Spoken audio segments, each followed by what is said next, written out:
Welcome, dear friend, to Arkham Horror, the card game. This is episode 2 of our Path to Carcosa blind playthrough. The musical, or the background music, the soundscape that you'll hear kind of coming in and out in the background is provided, as always, by the Arkham Horrors. Links in the description, and specifically to there's an album on Patreon called Music Inspired by Path to Carcosa. Things are going alright so far, I think. I got a boatload of experience from the first scenario, and we're going into the second one with what I believe is a much easier deck to pilot, especially on William Yorick, which I'll show you in a second. Now we have 3 things to do. A quick recap, and then we'll upgrade cards, and then we'll set the scene with all the reading and all that kind of nonsense. It's not nonsense, it's beautiful. And then we'll get going. So first, a recap. In the first scenario, we tried to warn the police. They didn't listen to us. Why would they? Why would they believe that there was a red kind of rectum creature, is the only way I can describe it, in the Royal Emissary? And the problem was that we went to a theatre, all hell broke loose, we left the theatre, and then we looked back over our shoulder and it seemed like nothing bad had happened. So I can already see the elements of madness slipping into the campaign, the themes of madness. The stranger is onto us. I don't really know what that means. We have 2 points in chasing the stranger, and every time we deal with the stranger in a scenario, we add 1 point to this. We have a single point of conviction and no points in doubt. 8 experience for both of these investigators, of course our William Yorick, the gravedigger, and our Akechi Onyeli, the shaman. And with that 8 experience, I will now go to upgrade our decks. On William Yorick, our lead investigator, who is more so a fighter than a clue getter, we got rid of a 1 on the hunt. I don't think we need 2 versions of this. We got rid of a gravedigger shovel. Sacrilege, I know, because we said about keeping things thematic. I'll try to keep a 1 of gravedigger shovel. It just doesn't feel good enough. And I'll explain why in a second, just after I've done this overview. We got rid of 2 basic B-Cops and replaced them with 2 upgraded B-Cops. Upgraded B-Cops just being a very, very strong card all round. It's very hard to justify any other upgrades early than these, I think. Especially when you've only got 1 ally slot. You want that ally to be shit hot, effectively. And then we have 2 copies of an upgraded 45 automatic. This is the simpler deck piloting that I was talking about. We also have this weakness, the man in the pallid mask. Not too hard to deal with, more just a time soak, really, than a real danger. Now, the reason I added in the 45 automatic, the 2 copies of it, well, 1, it's an upgraded card, and when you have a small card pool like this, an upgraded weapon is very, very, very inviting. 2, I'm thinking about the kind of the flow of a turn, and if there's any enemy that has more than 3 HP, or if you're trying to use a knife on an enemy and you fail on the discard test, it completely breaks the flow of things if your only other weapon is a gravedigger shovel, which doesn't have any bonus damage. And I really feel like gravedigger shovel, although fitting for William Yorick, and a lantern was fitting for William Yorick too, and it's a damn shame we couldn't include that. Definitely can't justify both.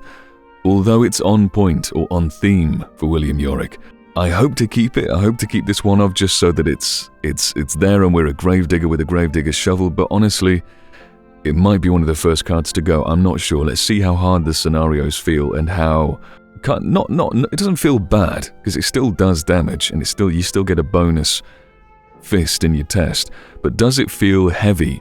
Does it feel like it's dragging our deck down? That's the problem. Well, that's the problem that I foresee anyway.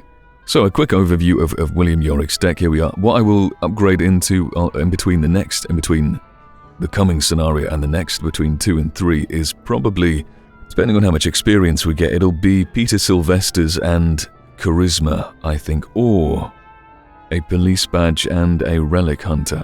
Trying to boost our head up to 4. The idea of Brother Xavier is not bad at all, but I think I'm more interested in a head and a foot, or head and a boot, rather than just a head. And the horror healing seems very, very inviting, because we don't actually, although we have a cherished keepsake, we don't actually have any horror healing in this. And he's only got 6. And the problem is, if we don't draw our cherished keepsake, we have nothing like prepared for the worst to pull an accessory out of our deck. We could easily get up to 4 or 5 in no time, and then we'd be screwed. Anyway, that's William Yorick's deck. I like it so far. It's not bad. Ugh, gravedigger shovel. Grrr. I'm growing at my past confidence when I said I was going to build thematic decks. Then for Akachi, we have added an upgraded emergency cache. We've upgraded a grotesque statue, and we've upgraded 2 spirit athames. This is pronounced athame from my research rather than atam. No idea why I assumed it was atam. I guess being used to English and all the influences of different languages, I might just be used to not pronouncing new and exotic looking words in a phonetic way. I thought it might have been something fancy. We put 2 of these spirit athames in our deck. Now why? Probably because they're cheap. Of course they do very good things, which I'll talk about in a second, but the reason we included 2 is simply because they're cheap. We got rid of an arcane initiate.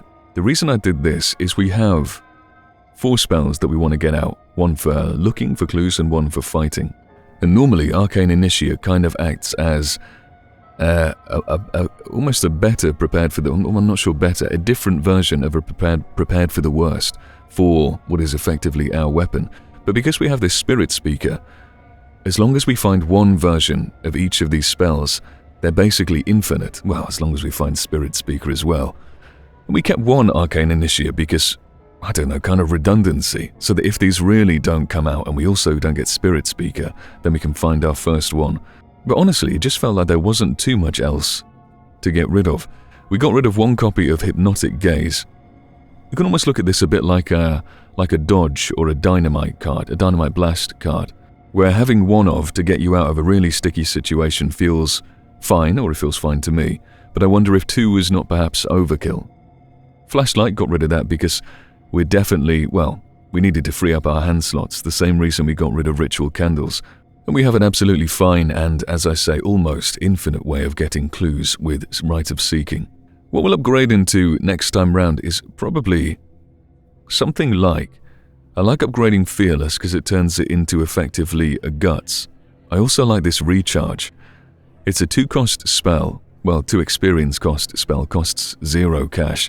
You choose a spell or a relic asset controlled by an investigator at your location, reveal a token.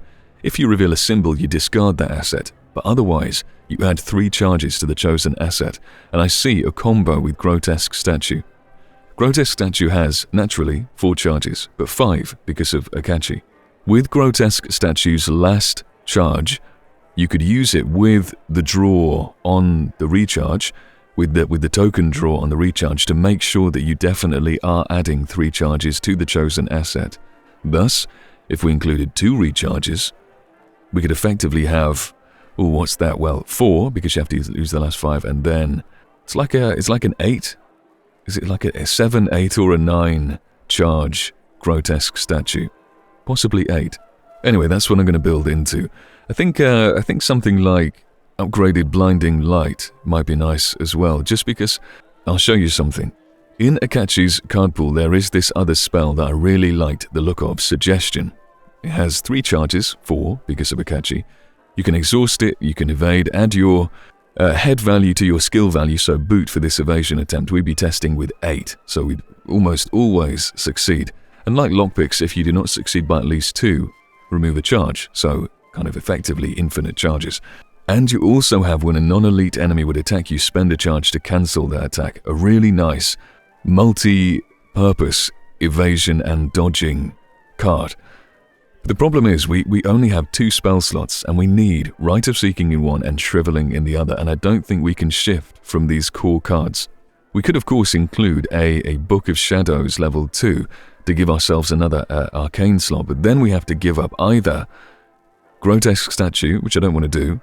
Grotesque Statue, really, really important for these spells to shore up, a few times in a scenario, just making sure those spells that really need to hit, do hit. And then I don't want to get rid of Spirit Athame either, because look at this lightning bolt action. During a skill test on a spell card, Rite of Seeking, Shriveling, it's going to be every turn at least. Exhaust Spirit Athame. You get +2 skill value for this test, so once a turn, you can add a Guts to a skill test. I think that is fantastic. And also, as if that wasn't strong enough, you can spend an action to exhaust Spirit Athame to fight, and you get +2 Fist for this attack. There are many situations, there are many 3 health enemies in Arkham. For the first 2 damage, you use a Shriveling. Who cares? That's fine. You throw that out willy-nilly because it's almost action compression for doing damage.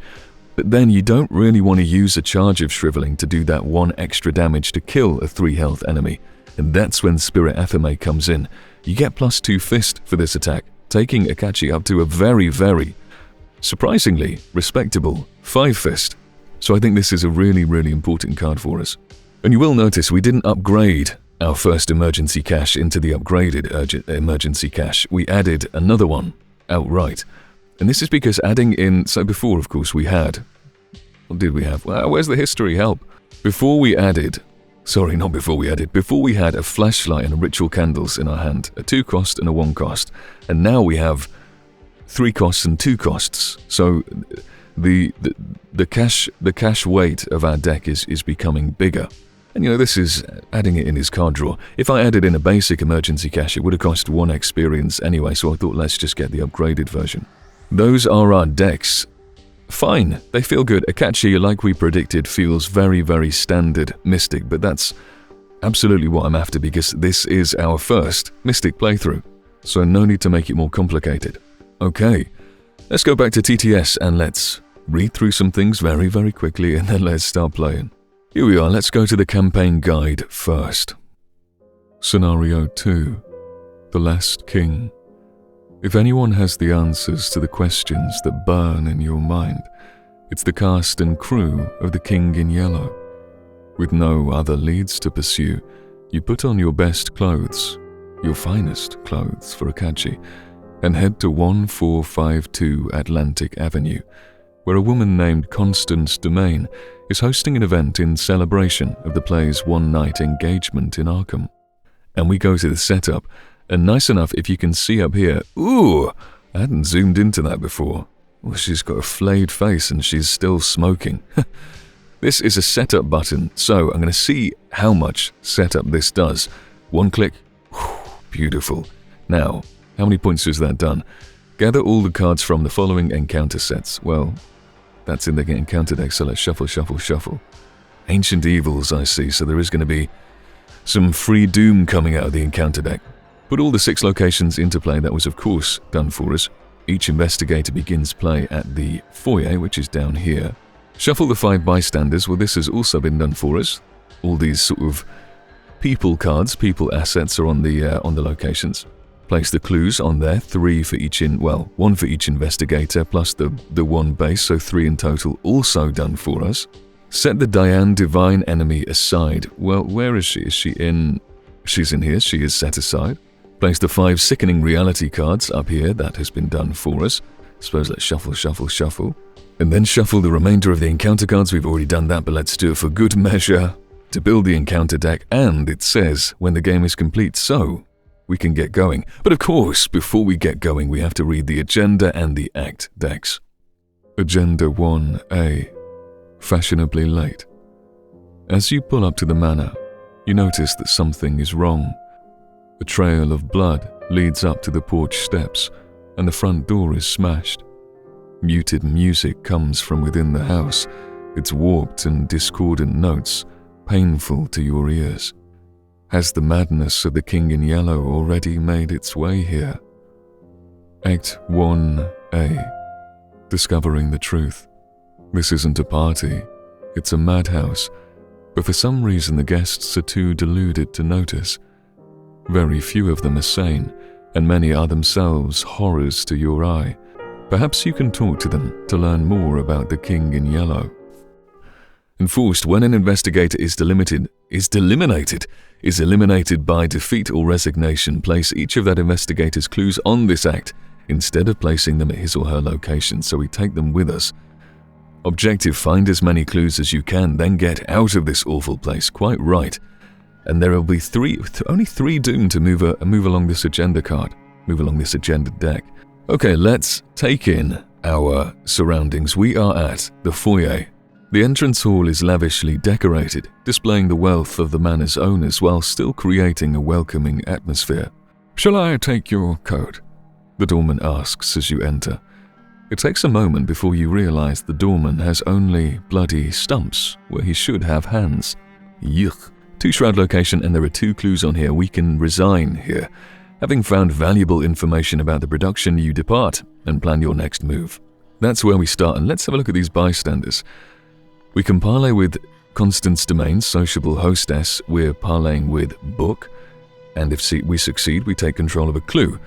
And when she's been cleared out, we flip her over and we look at the other side. Ishimaru Haruko, the costume designer. This one we have to have 6 cards, 6 or more cards in our hand to parlay. Then we're testing 2 head, which is very simple, get control of clues on success. Ashley Clark, the talented entertainer. This is just spending actions, though that is rather expensive. At least it's Teslas, though. For Jordan Perry in the top right, with the dignified financier, you have to have 10 resources to parlay with him, and we're testing 2 book, which is simple, but the condition is strict or stringent, whatever the word is. Sebastian Moreau, impassioned producer. We would be parlaying with 1 action and 3 head tests to get the information out of Sebastian. Okay, what I should do, of course, is the scenario chaos bag reference card thing. Skull is reveal another token. If you fail, place 1 doom on a lunatic enemy in play. Cultist is a -2. If you fail, place 1 of your clues on your location, slowing us down. Very nasty. Tablet is -4. If you fail, take 1 horror. And an Elder Thing is -X. X being the shroud value of your location.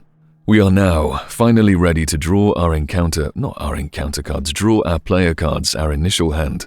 5 cards for Yorick, 5 cards for Akachi, and one of them is this weakness, so let's replace that. Overzealous, by the way, a nasty, nasty card. Okay, William Yorick has drawn 2 allies. We shall be getting rid of one of them at least. Let's say we're getting rid of Guard Dog for now. Beacop just being, I think, a superior ally, because it gives you the fist boost when we only have 1 ally slot. No charisma yet, of course. Evidence is, are we fighting these guys? Discover 1 clue at your location. Well, technically, the clues aren't at our location, aren't at the locations where we'll be, are they? They're on the characters, so let's say evidence is a no too. On the hunt, not necessary yet. Prepared for the worst. Now here's the question.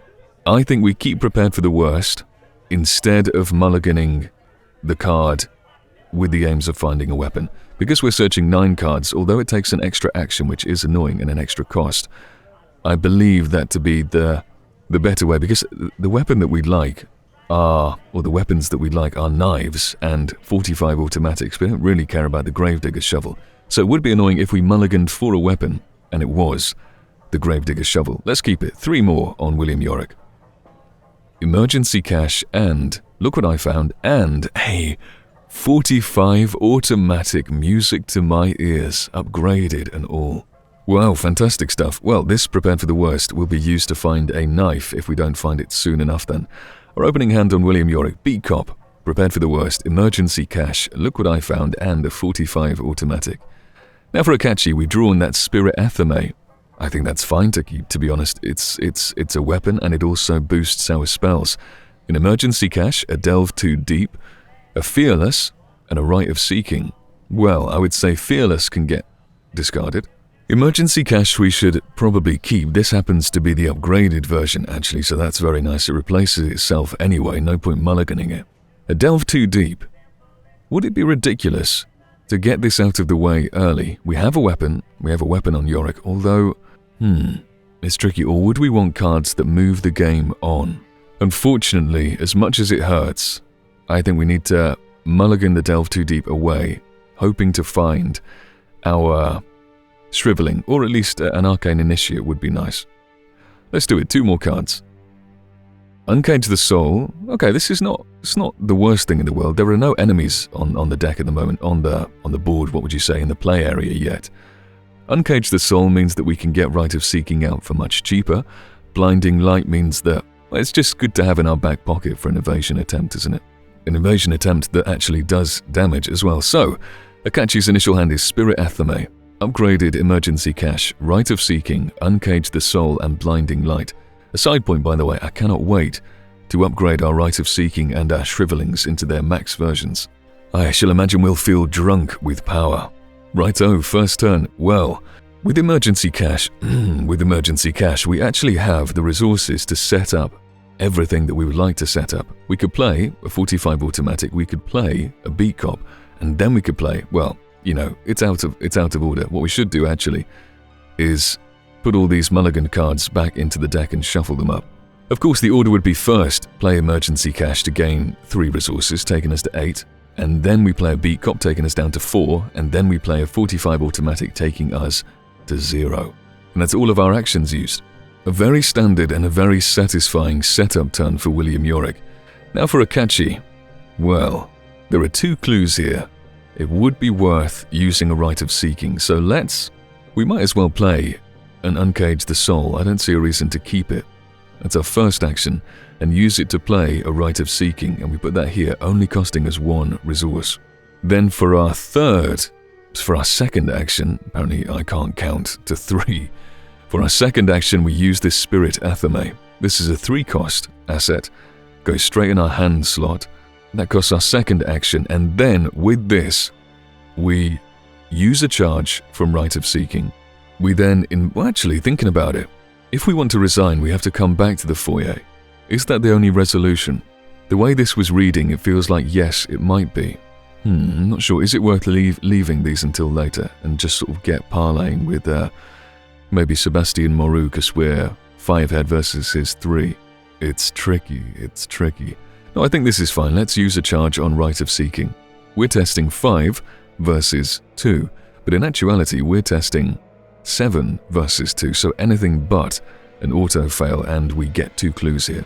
-2, a wonderful start. And that was all of Akachi's goes. We played this, and we investigated. Really happy with my first turn there. Perhaps we should have played an emergency cash so that we had more options in our hand, because this Rite of Seeking wasn't necessary to do this turn. Alright, lesson learned. Onto the enemy phase. Are these enemies? They don't look like enemies. Yes, there's nothing there. They don't move around or do anything fancy, so we just move straight onto the upkeep phase. We've drawn a Guts on William Yorick and a Torrent of Power on Akachi. Fine cards, but of course we wanted to see the Shriveling. Now our first Doom of this scenario, how very exciting. We then draw our encounter cards, remembering that there's only 3 Doom to move this on, by the way, so it could be, a Roach Swarm. And this is our first X-Fist that we've seen. It has X-Fist, 2 health and 3 evade, X being the shroud value of Roach Swarm's location. That's only 2 here, and we're fine with that. A mass of skittering roaches completely covers the floor, leaving a trail of sticky brown ooze in its wake, and if it did attack us, it would do just 1 simple health damage. For Akachi, we draw Dance of the Yellow King. Revelation, if there are no lunatic enemies in play, well, what are these? They're just bystanders, by the look of it. Okay, so this gains Surge, and we draw another one. Ooh, a Maniac. Right.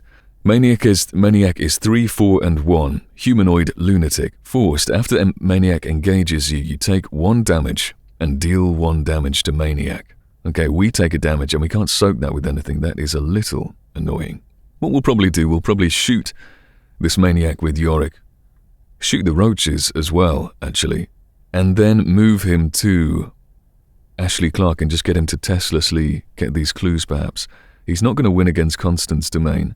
He could do alright against Ishimaru, so he could go up to the courtyard and then left to Ishimaru.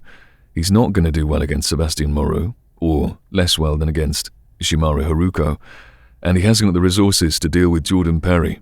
Righto, I think that was a fine Mythos phase, nothing to worry about too much with that one. Now, what do we say we do? So Roach Swarm needs a bullet, doesn't it? So William Yorick should go first. He shoots Roach Swarm, he shoots the Maniac once, and then he moves. And we call that a turn where we've progressed, I guess. Looking out of one of the windows, you spy the courtyard in the center of the manor. Okay. And then Akachi presumably goes right to deal with Sebastian Moreau in the living room. Oh, it's like Cluedo, isn't it? With what weapon? With the Spirit Athame. Let's do it. We're testing 4 base, 5 because of beat cop, and then 2 from the 45 automatic.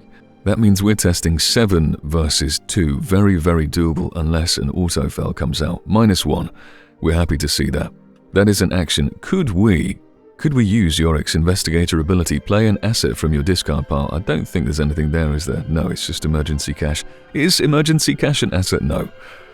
My hopes, my high hopes, my very weak hopes were dashed. That took an action. That also took an ammo off the 45 automatic. We then use another ammo to shoot this maniac once. We're testing 7 versus 3. Ooh! We got an Elder Sign. Our first one of this scenario taking us to 3 versus 4. Okay, a few things happen. 1, we definitely succeed in our attack on the maniacs. That's 2 damage there. That was our second action, but we also get to return a card. Is it just any card, not an asset or event or skill? If this test is successful, it was. Return 1 card from your discard pile to your hand, and it's just the emergency cash. That's crazy. William Yorick, the economy man. Okay, it's a bit of a ludicrous start, I feel. And we said we were going to go up to the courtyard and talk to Ashley Clark. So let's do that. William Yorick moves once into the courtyard. We flip it. Ooh, 5 shroud, but there are no clues here, so that doesn't actually matter. Forced, after you enter the courtyard, discard the top card of your encounter deck. If that card is an enemy, draw it. Slightly annoying because we have no actions left to deal with it, but Yorick can tank a little bit. What was first a wave of relief upon exiting the manor turns to dread. Dozens of yellow eyes stare at you from the building's rooftops, and shapes loom in the clouds above. I hope it's not whippoorwills. I can't remember the encounter sets that we threw into this deck, but I hope it's not whippoorwills, man. It is not. Thank God it is not an enemy, so we're not slowed down. We're not slowed down and damaged by an enemy. For Akachi, what do we want to do? We said we were going to use Spirit Athame. We can exhaust to fight this maniac because we only need to do 1 damage to it, thankfully. We would then be testing 5 versus 3, which is not... It's not crazy, but we can't really... We could commit a torrent of power. Okay, we're looking for -2 and up. That is an 82% chance. So, ooh, yikes. Okay, that's fine. We do it... Oh, we can't do it again. You know what we should have done? And I'm going to admit this is definitely cheating, because we have revealed new information, but I am still learning, and the idea of Tesla's damage needs to get in my head. Tesla's damage is always superior to testful damage when you want to move the game on, right? William Yorick can recur Beat Cop. That's the whole idea, he recurs his assets. What we should have done, and again, I acknowledge that this is cheating, before we moved away, we should have exhausted Beat Cop and done a damage to him so that Maniac gets got. Because that way, we're using a resource that isn't an action on Akachi in the health of the Beat Cop, and an action is an infinitely more valuable resource, and I need to get that into my head. So my hand is raised. I'm so sorry, this is cheating. I have to do it, I feel. I could have just restarted the episode, couldn't I, in a way? So this is, on the first couple of turns, we have learnt a lesson, and we have drilled something into our heads, although that was a bit naughty. For Akachi's turn then, she plays an emergency cash because we want to see more of our deck. We get 3 resources and we draw a card using our first action. That card is another torrent of power, which isn't particularly useful. Well, maybe it is, I don't know. Then we move once with Akachi to the living room. Cigarette smoke and the sounds of idle chatter drift out of the manor's living room. You feel warmth behind the door. The living room is a 3 shroud and 0 crew location. As a reaction, after you perform a parlay action in the living room, draw 1 card. It's only perform, not even succeed at. Group limit once per phase. That's fine. How many fireplaces does this place have? Strong observation in these ridiculous manor houses that rich people from the past used to live in. Honestly, if I had £5 million, I would live in a slightly nice, very small house rather than a sprawling mansion. I have no idea what the point of it all was. I guess to show off, maybe. But I like having everything that I need within 1 room either direction. Anyway, we played the emergency cash, we moved, we have 1 action left. Let's just try and parlay. We're testing 5 versus 3. Now, should we use a torrent of power? I don't think it's necessary. Don't think it really matters how long we talk to Sebastian Moreau for. I guess it does with the Doom Clock, who knows what's going to happen, but we're not going to move up to Jordan Perry Ashley Clark is going to get taken care of by Yorick. So by the time we're getting more clues, we need to be over on the left-hand side, which will take time anyway. Let's test 5 versus 3. And we got, a doom. Sorry, not a doom, a skull, but reveal another token. -1. Okay, we succeed. Chuck that over and get our first clue. Also, remembering to draw a card from the living room. Let's exhaust that so we don't forget. A ward of protection. It's fine, of course. It is not a shriveling, so it is less than great. We move on to the enemy phase. There are none. We dealt with them handily. Thankfully, with the use of Beat Cop. The upkeep phase. We have drawn an Overpower on Yorick and a Fearless on Akachi. It's not bad. It's not bad. The problem is we don't want to commit it to anything yet because we don't have any horror to heal, so part of its efficacy is wasted. Onto the Mythos phase. We add a Doom. We draw a Young Psychopath, 2/2/3, Humanoid Lunatic. After Young Psychopath engages you, you must either take 1 horror, or Young Psychopath gets +3 fight until the end of the investigation phase. Her eyes widened, and she picked up the knife, doing one health damage and 1 sanity damage. Now this is interesting. We would be testing 7 against her, which is an 82% chance. I think we actually give her +3 fight. That might be ridiculous. I'm not sure. I don't want to take the horror, because we haven't got any horror soak, actually. Okay. We have horror soak on the Beat Cop, let's do it. We take the horror, that's fine. Young Psychopath goes in our threat area. For Akachi, a roach swarm. Slightly annoying and harder to deal with because it's now 3 shroud, and of course we don't have this shriveling out. It might well be a time to use our blinding light. It only does 1 health damage, but we really can't afford to take too much of that on Akachi. Okay, anyway, a very deal-withable Mythos phase. We're now in the Witching Hour, so we don't care about Doom for a turn. We spend an ammo, and we are kind of getting through this ammo quite quickly, I acknowledge that. We spend an ammo to deal with Young Psychopath. We're testing 7 versus 2. Anything but an auto-fail. It is a 0. Okay, this is good. The Young Psychopath goes, we take an action spent, and we now spend 2 actions getting clues off Ashley Clark. Doesn't feel like a particularly efficient way to do things. It's fine. What else would he be doing? Where else would he be going? Maybe to Ishimaru, but he doesn't have the cards yet. Yeah, this is okay. We spend those 2 actions. We then get only a single clue off Ashley Clark. This is going to really bog us down, I feel like. That's alright. Next turn, we probably play or prepared for the worst, and then spend 2 actions talking to Ashley Clark, hoping to find our knife for this. Or our second 45 automatic, because this one is running out of bullets kind of quickly. But of course, we can recur it, so it's not the end of the world. Akachi's turn. Well, she would like to... She can't kill Roach Swarm, so perhaps it is just better to evade and then talk to Sebastian Moreau and wait for perhaps William Yorick to be able to deal with the cockroaches. It's not a hunter, though, so if we leave it behind, it will just forever stay in the living room. That might be the play. That might be the play. Well, evading is 3 versus 3. It's not even that great. So it does seem that we should use a blinding light here. And then next turn we could, if we wanted to, attack it with a Spirit Athame, and then it will be on 1 health, so we'll kill it. Yeah, that's what we'll do. We'll blinding light it this time. Or actually, God, this is why the videos are so long, because there's so many things to consider and think about. We definitely do need to evade it this turn, that is true, because we can't play any actions without taking attacks of opportunity, so let's do it. Blinding Light. Spend 2 resources. Flip over an action. This evasion attempt uses uses head instead of boot. And if I'm right, we should exhaust. This is a spell, so we can do this.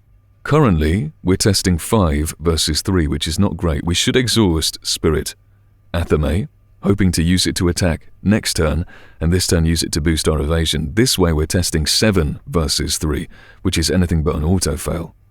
And we got a 0, fantastic stuff. Roach Swarm gets evaded in the living room.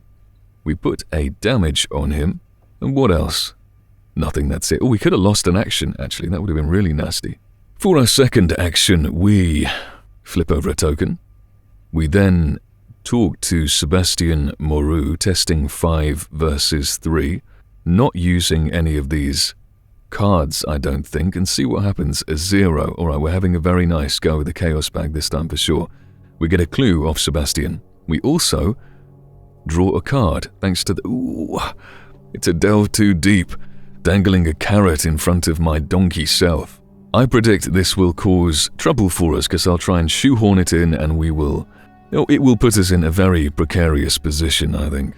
Almost, I would like to sit here and draw a card, because next turn we want to be in living room to get this free card draw, so we don't want to double up on our Sebastian Moreau parlaying, I don't think. In one turn, that is. This roach isn't going to do any damage to us because it readies up after the enemy phase. Yeah, we sit here, and well, we do something. Let's say we either get a resource or we draw a card, and really, you're always going to draw a card, there's nothing here to play, so let's do it. Draw a card. Astral travel. Could be nice, maybe will be nice, I'm not sure. But that was our final action. Okay, it is the enemy phase. What happens? Nothing, there are no enemies out. It is the upkeep phase. This roach engages Akachi. We've drawn, now this is cool, we've drawn an unexpected courage on Yorick, but the cool thing is we've drawn an arcane initiate on Akachi.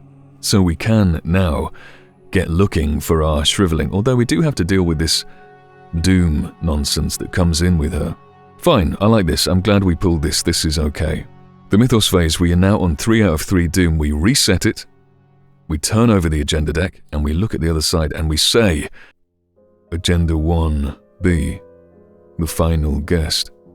If it isn't our final guest, the doorman announces, Miss Divine, your presence here has been long awaited. The woman wears a devilish dress and similar grin. You swear you've seen the symbol on her amulet before. Was it perhaps the one that was carved into the wall in the first scenario?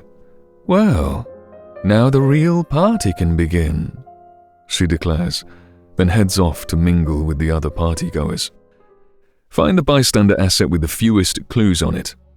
Spawn the set-aside Diane Divine enemy at that asset's location. Okay. That will of course be Sebastian Moreau to the right over here on Akachi's location. Now what does she do? 232, mercurial and mischievous. I like her already. She is aloof, so she just sort of stays around us like those damn whippoorwills. Each investigator at Diane Divine's location cannot discover or take control of clues. Forced. That's really annoying. So the whole parlay nonsense. Okay, whatever. Forced, at the beginning of the enemy phase, find the bystander asset with the fewest clues on it. Move Diane Divine to that asset's location if able. So we need to draw her over to the courtyard by parlaying with Ashley Clark here with Yorick. Okay, I see. And then we can finish off Sebastian Moreau. Morau, I'm not sure. Right, slightly frustrating, but that's okay. That's Arkham for you. Agenda 2A, the terrifying truth. More and more, this place continues to fall into madness, transforming before your very eyes. Forced, when this agenda would advance by reaching the doom threshold, instead, remove all the doom and randomly resolve one of the sickening reality cards underneath a scenario reference. Oh no, I looked! I didn't see much. Sorry, I gave myself a jump scare by cheating there. If there are no cards underneath the scenario reference card, advance to Agenda 2B instead. I see. Fine, onto the investigation phase. Now what did we say we were going to do? We said we would exhaust Spirit Athame, to kill this roach here. What does Diane Divine do damage-wise? She doesn't do any, that's interesting. So we can't engage her to kill Arcane Initiate or anything. We spend our first action, we exhaust Spirit Athame to be testing 5 versus the 3 of Roach Swarm. That's right, isn't it? 5 versus 3, and we can't commit anything, I don't think, as its fist. Correct, 5 versus 3. A cultist which is -2, therefore success, none of the clue dropping nonsense. Roach Swarm is dead. Now, with our 2 actions, one of them, we play Arcane Initiate, even though we can't get rid of it. There's nowhere we can go on the map to get rid of this. It's very important that we get a shriveling out, because if we do draw enemies from the encounter deck, we are a bit shagged. So the Arcane Initiate comes into play, only one cost, but it does cost an action. As a lightning bolt, we exhaust Arcane Initiate to search the top 3 cards of your deck for a spell card and draw it. Exhaust her and search. What happens if I click search 3? Ooh! Does that do... I want to test this. Well, okay. We have pulled a Shriveling. But was that testing the top 3? Was that what it was doing? It was. Okay, this is fantastic. Just learning more about TTS all the time. So we search the top 3. We pull a Shriveling, and we deal it to our hand. It was dealing it to our hand. And draw it. Yeah, that's dealing to your hand. Shuffle your deck. Wow, okay. Instant value from the Arcane Initiate. Then with our final action, I guess, we put Shriveling into play. It costs 3, so it takes us down to 1 resource, and that was our last action. That's felt really successful so far. Diane Divine needs to move away on Yorick's, or after Yorick's turn. Thus, Yorick needs to spend 2 actions, definitely, to get one of these clues from Ashley Clark. So damn inefficient, but what else is he going to do? And then with our final action, we probably use an emergency cache, I think. We gain resources. And then next turn should we use it this turn? Let's take back emergency cache. Let's spend our prepared for the worst to look for a knife. I think that's quite important. So, we spend a resource, it takes an action, and we search the top 9 cards of your deck for a weapon asset and add it to your hand. I'm going to use this functionality again. Ooh! Would you look at that? Knife, here we go, add it to your hand, fantastic. And then it says, shuffle your deck, so I shall do so. Right, cheap and cheerful turn, or quick and cheerful turn for William Yorick onto the enemy phase. What happens?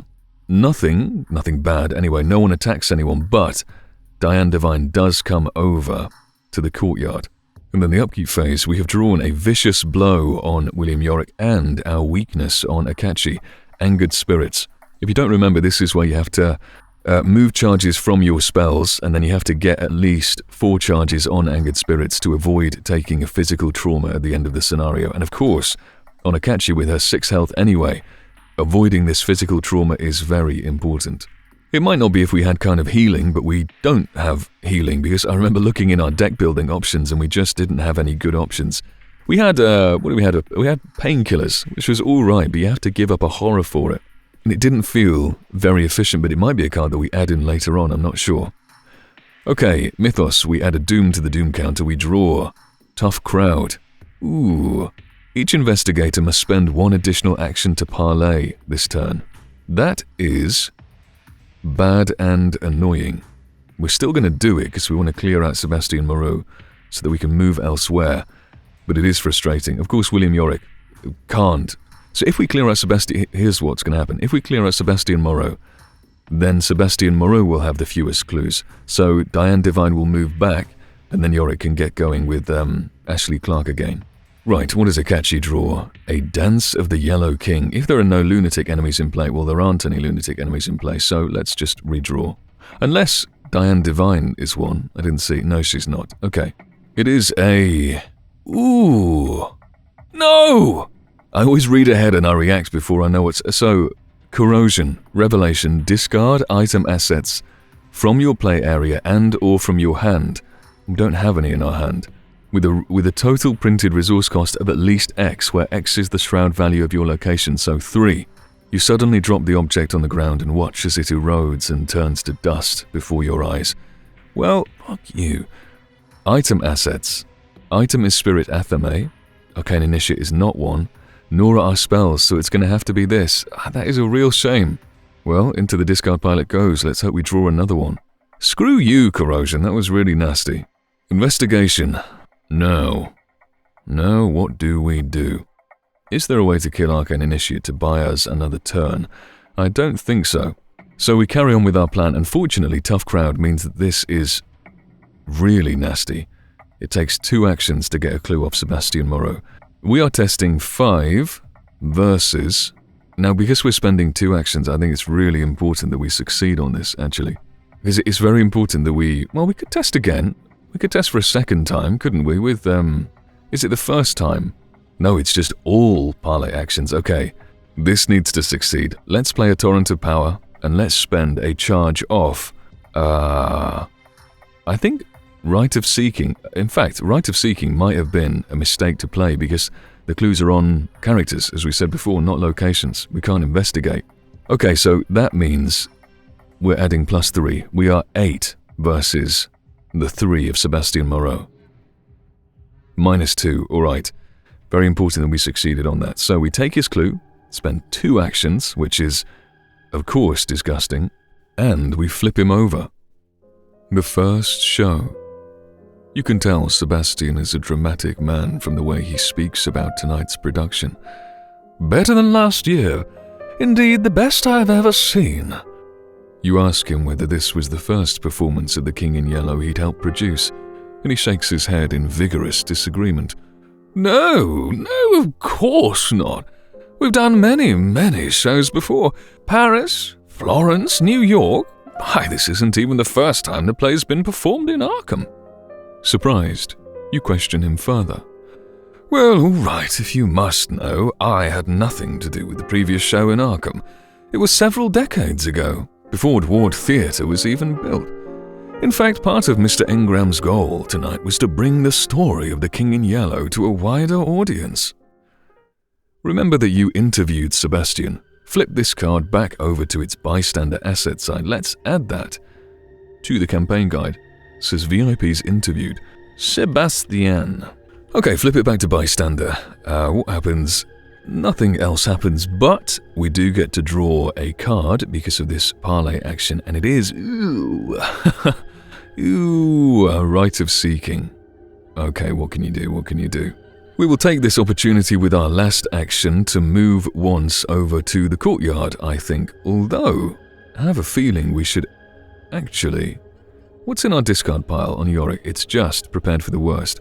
So if we moved into the courtyard, we would have to discard a top card of the encounter deck, and if it's an enemy, draw it, as we had to do last time. It's not on reveal, it's after you enter the courtyard. I was thinking that if we move to the courtyard, we could help William Yorick, spawn an enemy perhaps so that he could recur something, but there's no opportunity for that. Thus, I believe we move down to the courtyard instead with our final... No, it's not the courtyard. The courtyard is the place where we're not going. We go to the foyer instead. Because the foyer is safe, although there is that kind of handless doorman. In fact, we've got our second Rite of Seeking. Let's exhaust this Rite of Seeking and put a charge on Angered Spirits while we can. Yorick's turn. William Yorick's turn. I guess he stays. He stays in the courtyard, but he can't get the clue, and it would cost him 3 actions to do so anyway, so let's just do things with our hand. We play an emergency cash, taking us up to 6 resources. Spend an action. We put into play our knife to take us down to 5 resources and spend an action. We then, we can't do anything else, so is it a card draw jobby? I think it is a card draw jobby. Let's spend our last resource to draw a card, and it is a leather coat. Very, very nice to turn Yorick into the ultimate physical tank. A good turn. That felt like a good turn. Nothing happens in the enemy phase, there's no enemies that attack us, but Diane Divine does move over to this Sebastian Moreau, because he has no clues left on him. Wonderful stuff. The upkeep phase, we have drawn a cherished keepsake, so that coupled with leather coat just will hopefully mean Yorick is nigh on invincible. And then on Akachi, we're happy to see a grotesque statue, I think. Again, it's, we have Shriveling out. I guess we would have liked to spirit Athame to replace our last one. But grotesque statue is absolutely fine too. Mythos phase, we add a Doom. Now, unfortunately, because of this damn Arcane Initiate, and there was no way to remove her, I don't think. Was there any way to do damage to ourselves? We could have astral traveled somewhere. That would have been interesting, wouldn't it? Wow. You know what? Maybe it was worth it to use an astral... And there's no new information here, actually. Apart from grotesque statue, that doesn't change anything. What we should have done, because we would like to kill Arcane Initiate, or we'd like to try and kill Arcane Initiate before... I haven't turned anything over. We'd like to kill Arcane Initiate before the end of this turn. That's the plan. I guess we could draw Ancient Evils, I'm not sure. But for our last action, instead of Akachi moving to the foyer, let's say that we played an astral travel, hoping, this is weird, hoping to draw a symbol and, in effect, fail. It costs us 3 resources, but we're saving 1, 2, 3 actions, or we're turning 3 actions spent into 1 to move to these far locations. Let's do it. I'm excited that I've seen this. Now, grotesque statue, does anything change? Grotesque statue still happens, we put astral travel here. Now we want to fail, right? We want to fail. Please, please auto-fail. No! No! It's a good token. Shit. Oh, to any revealed location. Oh, bollock. Alright, take it back. Take off the Elder sign as well. Alright, we move to the foyer, we give ourselves 3 resources, and we put the astral travel back. Every episode there has to be one sequence where people are shouting, "No, that's not the way the card works!" at me. Right, forget all that. I could remove it on the edit, but I won't, because it's more real to show all the mistakes and the humanity behind it. Therefore, the Mythos phase has moved on. Tough Crowd gets discarded. And the agenda deck, something bad happens. Remove all the doom, which means Arcane Initiate, we don't have to try and kill her anymore. I guess we'll let her live, I suppose so. She, in fact, has an Athame in her hand, doesn't she? Ooh, cool stuff. Okay, so she's nice. Soak. Good to have. Something happens. A sickening reality card is drawn. Let's shuffle, I'll shuffle it 3 times and we take the one that's on the top. 1, 2, 3. Who is it? Constance Dumaine. Okay. Constance laughs as the skin begins to slough off her body. Slough off her body, slough. Blood trickles from her shedding skin, leaving a trail of crimson on the carpet where she walks. One might expect her to cease functioning with her ribs and organs exposed, but she barely seems to notice. Each investigator at her location takes a horror. There are none, but move all the clues from her to the location. Okay. I think this is... We don't care as much about Constance Dumaine because we'd have been testing Versus 3 book, and neither of our investigators are any good at that. The next one we'd like to draw is Jordan Perry for sure, because we just don't have the resources to go and parlay with him. What else happens? Flip this card to its enemy side and switch it with the bystander asset. So she was sociable hostess. Now she is a little too sociable. Wow. 4, 6 health and 1 evade. She is a hunter, she is monster, lunatic, and elite. While Constance Dumaine is exhausted, she gains +3 fight. What's wrong? Aren't you enjoying yourself? It's my best impression of a monster, lunatic socialite. Right, nothing happens for now. Investigation phase. What to do? Well, Yorick clears out Ashley Clark. Let's say we definitely do that. Cost 2 actions, frustratingly. Then, would he like to get up to Ishimaru Haruko? He would. Yes, please. So shall we? Well, first, we turn over Ashley Clark. Above and below. Ashley Clark's song is beautiful and haunting, and you find yourself mesmerized by its melody. You don't know why the lyrics call to you, but for some reason you cannot get them out of your head. Above the city, the storm clouds rage and waves crash through the gilded cage. The skies open the path above to lost Carcosa. Below the earth, the salt water seeps, the shadows fall and the red sun sleeps. The ocean opens the path below to dim Carcosa. Remember that you interviewed Ashley. Okay, I can do this. Ashley. Flip this card back over to its bystander asset side. Her voice is beautiful and full of passion. If only you knew what the lyrics meant. Her voice is beautiful. In fact, we heard a recording of it just about 30 seconds ago, and it was gorgeous. Now, with William Yorick's final action, do we want to go all the way up to Ishimaru Haruko, or do we want to move on to Constance Dumaine? I would say that we can move on to Constance Dumaine with Akachi. And almost just, we could keep her evaded limitlessly, I think. Yeah, let's do that. So William Yorick moves up. We move the game on. Dining room gets flipped over.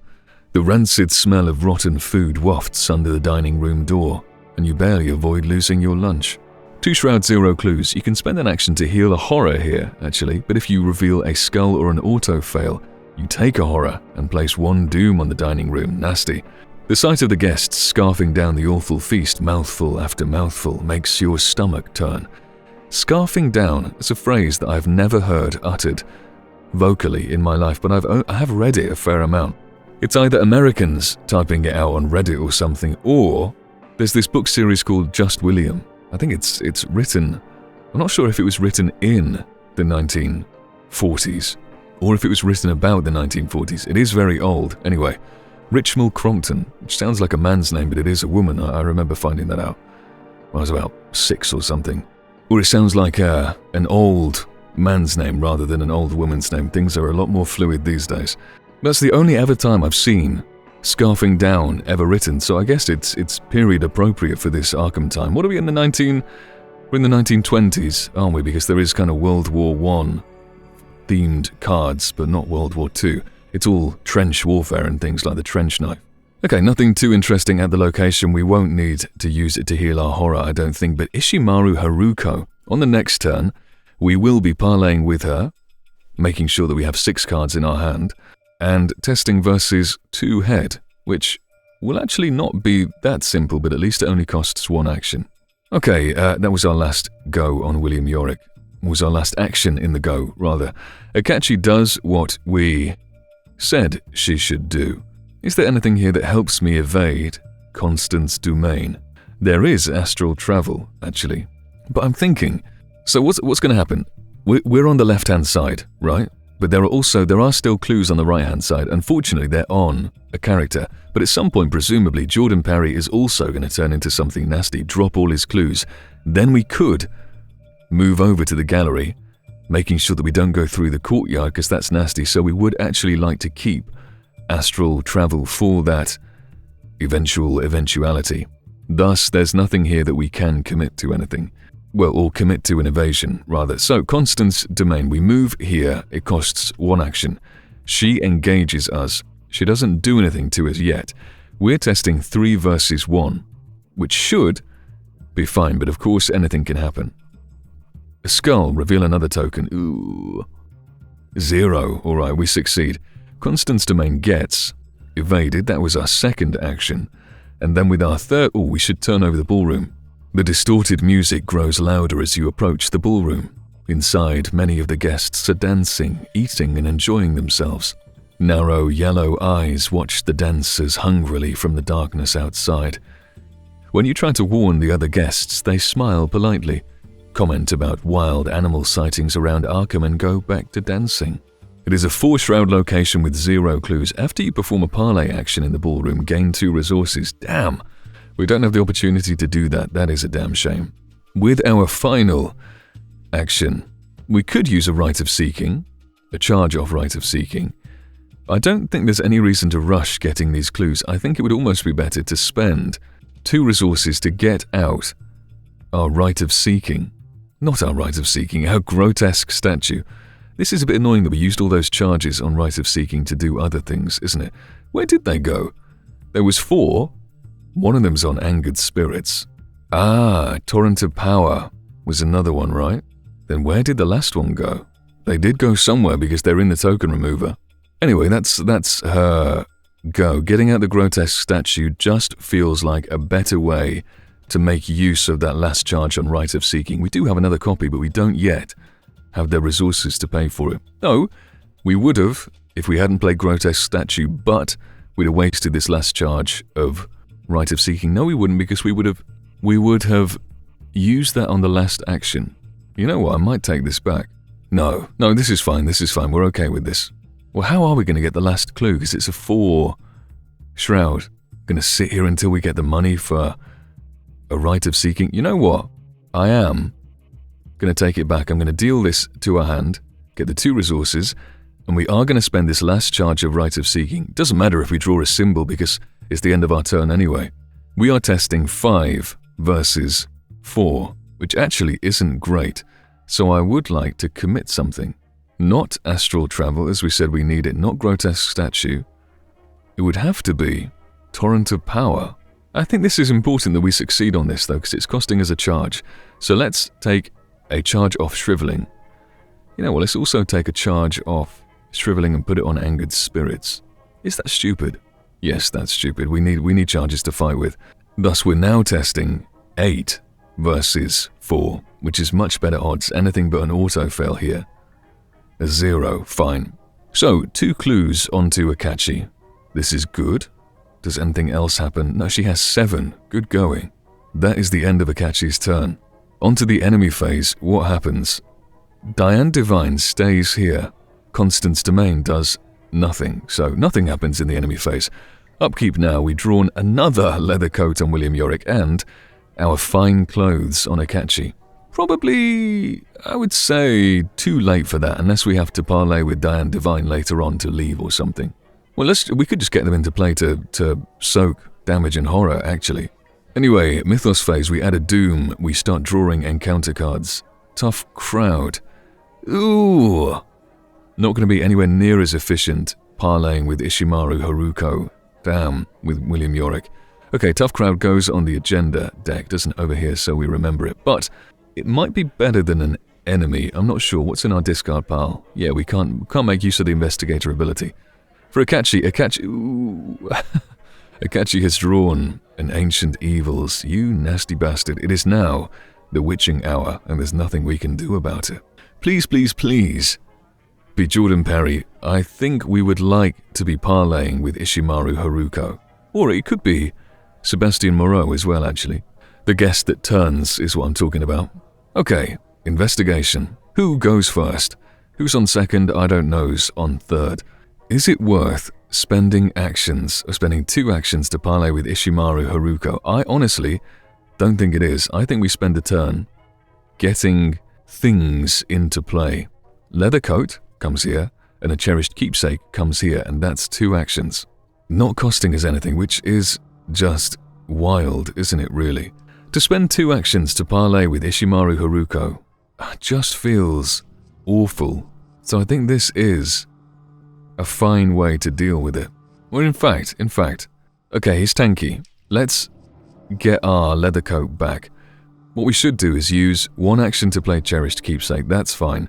But then we should also do 2 actions. We should parlay with Ishimaru, because if she doesn't turn next turn, which she might, of course, if she doesn't, we would like her to be further along the path to being cleared out, I guess.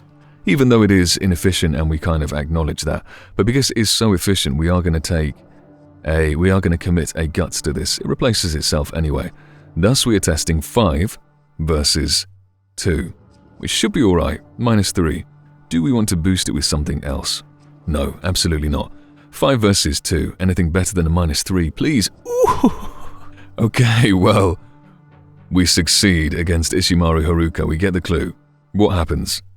We draw a card because of guts. It is bury them deep, you beautiful thing.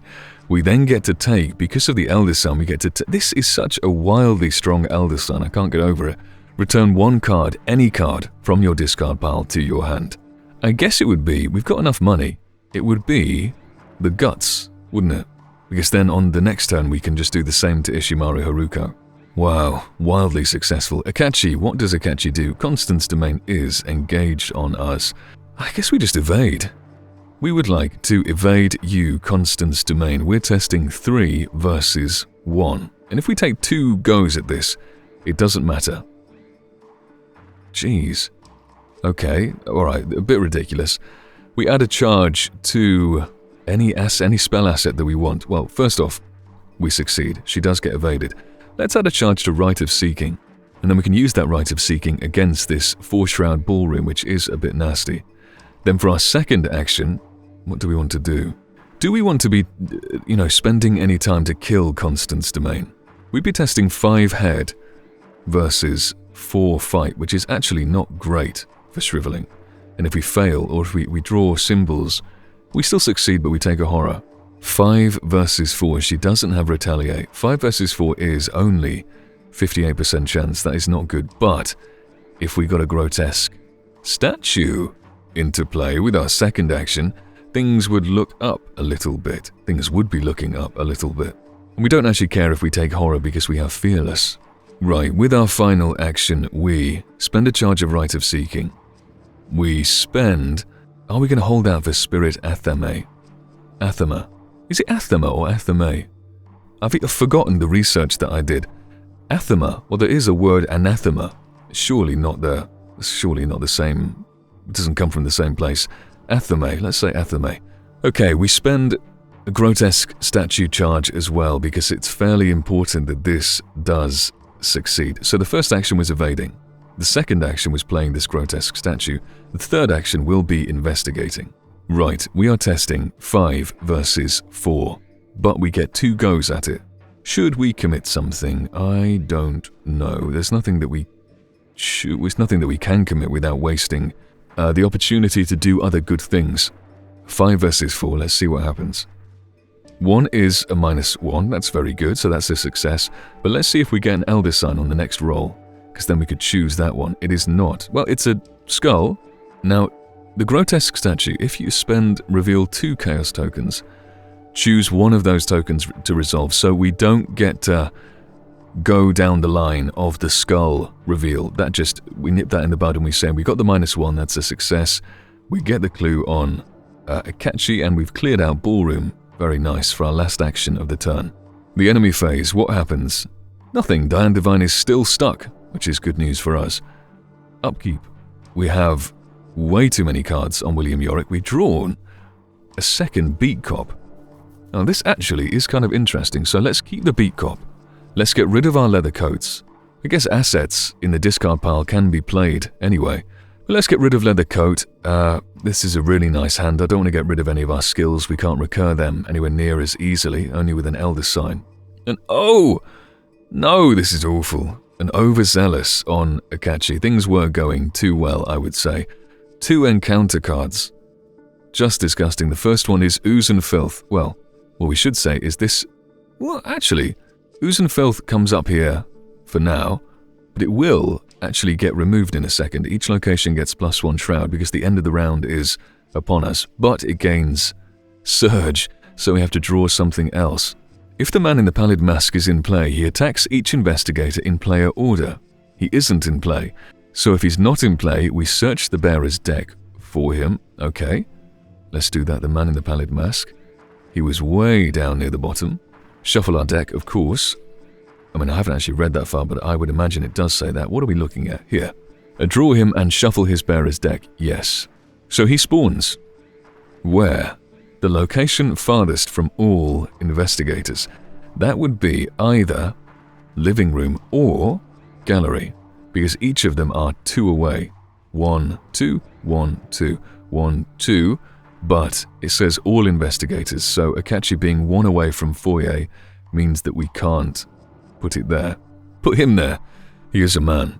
Or he is seemingly a man. Okay, he goes to living room. That way he's a little bit more accessible because we want to stay as close to the foyer as possible to be able to resign when we want to. So he goes to sit in the living room he's chatting with Diane Divine and Sebastian Moreau. Righto, Mythos phase. Already? Gosh, 3 out of 3. It comes around very, very quickly, doesn't it? Let's shuffle this 3 times. 1, 2, 3. Who is it? Oh, beautiful. This is Jordan Perry. Mr. Perry takes another puff from his cigar, and his eyes burn a deep red hue. As he exhales, his skin begins to crack and hardens into stone. Cigar smoke exudes from the fissures in his skin, and the temperature in the room rises dramatically. He clenches his hand around the chair's armrest, which crumbles to ash in his awful grasp. Take horror if we're on his location. We are not. Move all the clues to the location. That we can do. And then flip this and remove Jordan Perry the bystander, the dignified financier, and put into play an imposing presence. 8, 2, 8, 2. This is really nice game design. Just kind of taking what makes all of these bystanders unique and turning that into their overwhelming strength as, whatever these are, these turned lunatics. So 282, Monster Lunatic Elite Hunter. At the beginning of the enemy phase, heal 1 damage from Jordan Perry. Only does 1 and 1 damage, so not the scariest enemy. Because Constance Domain is all lithe and inviting and quick and sharp-witted, I guess, so she is... Well, actually, I guess I just kind of looked at her. She kind of looks like a vampire, so I took it that she would be all agile, but she's not really. You only need to... Oh, she's a little too sociable, so she still, even in her turned persona, she still latches onto you and she still wants to be around you, I guess. Fascinating, all right. And then if we evade her, so if she's exhausted, she takes massive social offense to that, and then she becomes spiky and her fight is improved massively. Oh, I should do his little quote. Oh, he doesn't have a quote. Cigar smoke permeates the room, causing you to cough and wheeze. Right, that is what we wanted to happen, so we're happy about this. It means that we can now, if we get a rite of seeking out, we astral travel over to the gallery at the end of the scenario and get these clues. Or, maybe now, honestly, but we have to deal with Constance Domain. We don't have to deal with Constance Domain. She's so easy to evade. Maybe we just leave her. I think that's actually the way. We leave Constance Domain to just be angry and be annoying around the map and just spend an action to evade her, perhaps. It would take 3 successful attacks to kill her with shriveling, and I don't know, it's a hell of a commitment. Right, anyway, it's our go. William Yorick's turn. These 2 agenda cards get revealed, or cards that were touching the agenda get discarded. William Yorick's turn is very simple. He tests twice versus Ishimaru Haruko. We're testing 3 versus 2, but we commit a guts, because why not? So in total we are, what are we, 5 versus 2. Good enough, let's do it. -2, that is a success, and it wouldn't have been without guts, so this is good. We draw a card because of guts, and what will it be? A lucky. Well, that's really cool, because if we fail this next, it's effectively a guts in a way. If we fail this next parlay, then we can play lucky and hopefully succeed if it's within the bounds. We are testing 3 versus 2 now, which isn't great, but of course we have this lucky. Is there anything to commit? It's a head test. Unexpected courage might be nice, maybe. No, let's just test 3 versus 2, see what happens. -1, what can you say? Sometimes it just works. Second action, and we get the clues. Flip her over. The pattern. In speaking with Miss Ishimaru, you discover that she designed all of the costumes worn in tonight's performance, save for one. That stranger character. Peculiar role, is it not? For whatever reason, Mr. Engram would not allow me to change his outfit, not one bit. And that mask. She scoffs. Did you know? One time I found that actor, I don't even know his name, I found him drawing a strange pattern behind the backdrop for the second act. You know, the one with the 2 sons. He gave me a terrible scare, and I dare say I jumped right off the stage and ran. You ask what the pattern looked like, and she finds a nearby napkin and begins to draw. Her recreation is much more detailed than you expected. Rings of concentric semicircles lined with strange runes, and at the center is a pair of wavy lines. You ask her what it means, and she shrugs. Haven't the slightest clue. Remember that you interviewed Haruko? We're doing well so far, I think. To interview 3 of these feels good. I don't know what the interviews do, but it will be a campaign, like a remember that you drank from the drinks, or remember that you did so-and-so. Okay, flip this back over to its bystander side. My, what a bold choice of dress. Sounds kind of, I don't like the tone. I don't like your tone, Ishimaru Haruko. I think you might be taking the mick out of William Yorick's gravedigger attire. That was our second action, so this dining room is finished. We don't need to be here. Where would we like to be instead? Or would we like to play something instead? No, we would like to be somewhere. We would like to be in the ballroom. Or, actually, would we like to be in the ballroom? Well, here's the deal. We're not going to kill Jordan Perry. It's way too much of a resource, a resource commitment. So we don't need to be over the left-hand side. All the clues left are on the right-hand side. We have good soak on William Yorick, though, and Jordan Perry would not be too difficult for him to evade, especially with a lucky.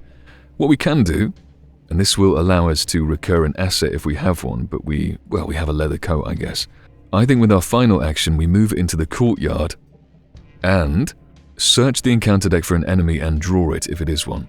Fine dining, well it isn't, so we don't have to. And yes, we are going to take some kind of damage from Jordan Perry in the next turn, but that's alright I think, to get us to move across. Either we go and deal with the man in the pallid mask. In fact, I think that is what we do with William Yorick. We deal with the man in the pallid mask, meaning that we get to add another charge or another tally mark to chasing the stranger here. And then we astral travel over to the gallery where Jordan Perry wouldn't be anymore with Akachi. Or do we do that this turn? Do we say Akachi just sits on Jordan Perry and evades him? Honestly, that might be it. We have no reason to be over on this left-hand side at all. Anyway, that was a very long, laborious planning phase for William Yorick. As we said, Akachi... Well, see, now if Akachi moves... Constance domain is on Akachi, so let's spend a turn evading Constance. What I do notice, if we get up to the gallery here to get these clues, or hoping to get these clues, we don't actually have a right of seeking. So we would need way more resources than we currently have to efficiently get these clues. I think it would be better for us to sit up here and draw cards. So let's first, of course, evade Constance domain. 3 versus 1. I hope we succeed. Well, you know what? Fine, we didn't succeed. That's alright. Actually, is that alright? It's a little annoying. It is alright though. It's an auto-fail. 3 versus 1 again, I think. Or do we want to spend some charges to kill her? Well, we said that we weren't going to spend charges to kill Jordan Perry, but we should save these shrivelings perhaps for someone who isn't as easy to evade as Constance. We test again. 3 versus 1. 0, that is a success. Good stuff. And maybe, at this point, this is maybe when you do exhaust shriveling to get angered spirits well on its way to being dealt with. We really, really don't want that physical trauma. What we could do, we don't need another shriveling actually. Well, every turn we can just do this. Search the top 3 cards of your deck and draw one if we want to. So let's search. That's something I have to get used to. Oh my lord, there is a shriveling. There's also a storm of spirits. This attack does 2 damage to all enemies at your location. I think we'd rather have a shriveling, because then we can be more free with the shriveling that we have on our board already. That is wild. What a fantastic arcane initiate. I see now why this card is strong. Shuffle, shuffle, shuffle our decks. We need some money though. That is something we do really need. Maybe it's fine to come... Maybe we don't need this astral step, this astral travel. It does seem quite expensive, so perhaps we just spend an action to move centrally. Now, is this going to be... This could be an enemy, and that would be a real... Well, it would definitely attack us on this turn, that's all. Okay, it's an Ancient Evils. Well, we don't... It says discard, right? Hang on. Where does it say that? Discard the top card of the encounter deck, so we don't have to reveal it. We don't have to resolve it, sorry. Ancient Evils, we don't get any doom added to the doom counter. Fantastic. That was probably more to our benefit to move into the courtyard than it was to our detriment. Great stuff. Everyone's go is finished. It is the enemy phase. Right, Jordan Perry moves to us. And he engages who? We want Akachi to definitely move up to the gallery, right? And we're saying Yorick moves over here. I think Yorick is more likely... Well, let me think about this. Yorick's tankier, so we say that Jordan Perry goes on Yorick. That's all I've got really for that. He does 1/1 damage, and one of the mentals, one of the sanities, goes on Cherished Keepsake, and one of the health... I don't really want to put it on Beat Cop because that Tesla's damage is useful, but are we making use of it? Not really. And I think we just put one on Yorick himself. Anything else? No, I don't think so. On to the upkeep phase. People get readied. We have to discard one of these cards on William Yorick. Let's discard a...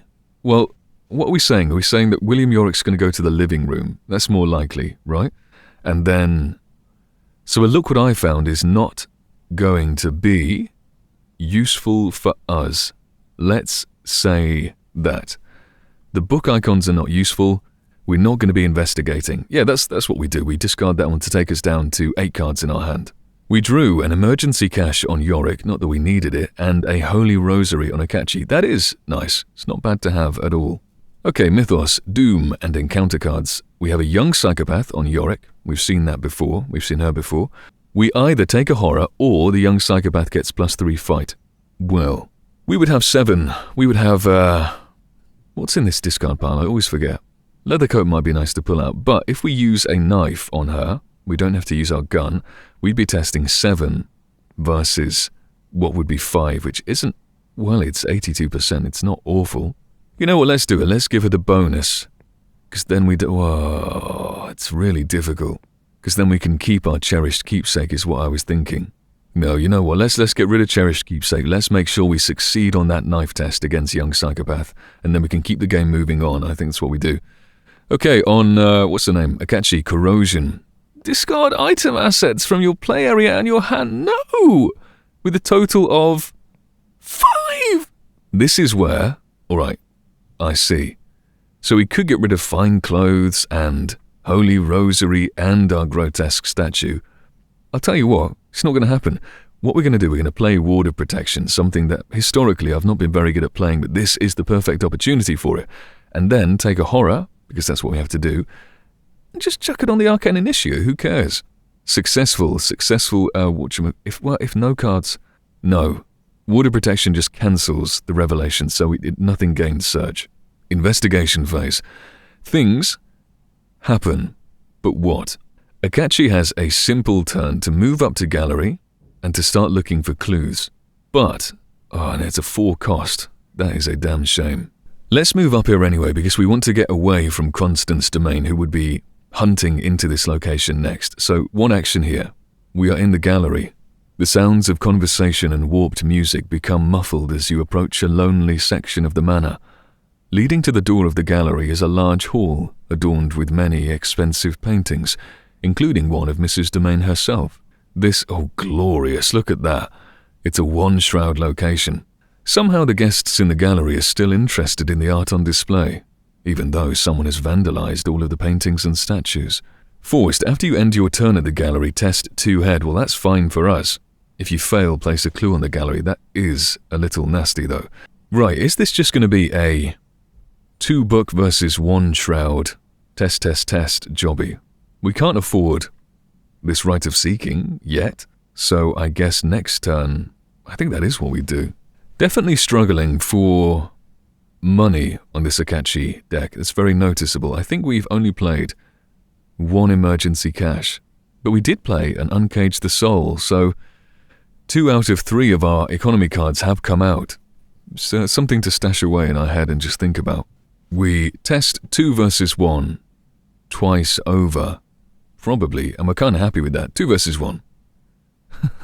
+1, we get a clue, all right. Happy days. And then this, for our 3rd action, we do the same, 2 versus 1. I would really like to not have to spend the money on right of seeking. That's what all this is about.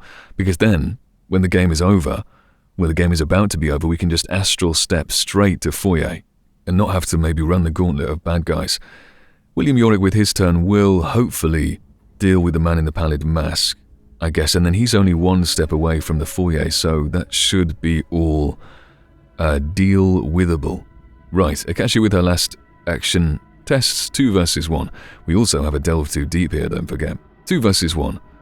Gosh, you know the same phrase, sometimes it just works. We succeed.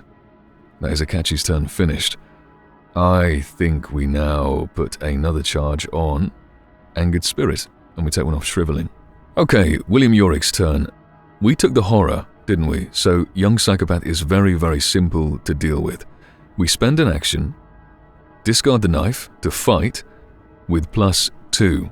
We're testing 7 versus 2. Anything but an auto fail and we win. Okay, ooh, reveal another token. Is it going to be an auto? It's a 0. Wonderful stuff. Young psychopath gets discarded, yes, but into the victory display. Now, how can you do that? How does that happen? Because of Bury Too Deep. I don't see a reason to save this, especially because we're near the end of the scenario. We should just get it played. It's 0 cost and it's fast, so it doesn't really cost anything. It is just a simple victory point.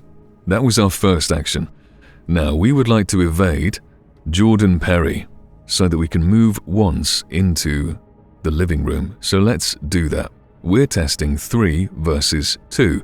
I would like to potentially commit an unexpected courage to this.